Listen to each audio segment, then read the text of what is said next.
तर मैत्रिणींनो, मी उर्मिला स्वागत करते परत एका नवीन व्हिडिओमध्ये. पिको फॉलचे जर कस्टमर्स तुम्हाला अजून वाढवायचे असतील, तर आपलं काम हे फिनिशिंगमध्ये असायला हवं, तरच कस्टमर्स येत राहतात.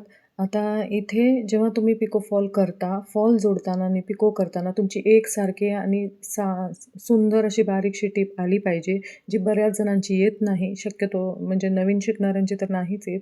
त्याचं कारण मी सांगते तुम्हाला, कुठे लहान, कुठे मोठी जर आपली टीप येत असेल तरी पण आपल्या कस्टमरवरती परिणाम होतो. हे पहा किती फिनिशिंगमध्ये नाजूक अशी टीप आलेली आहे.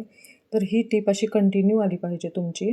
तर ते न येण्याचं कारण म्हणजे बरेच जण कपडा ओढून ओढून धरतात. तो कपडा जर तुम्ही फॉल जोडताना किंवा पिको करताना कपडा ओढला तर टीप व्यवस्थित येत नाही. ती कुठे मोठी कुठे लहान अशी येते आणि फिनिशिंग बिघडतं.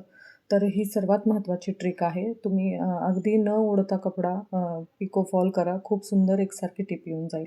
तर व्हिडिओ कसा वाटला नक्की सांगा आणि चॅनलला लाईक, सबस्क्राईब करायला विसरू नका.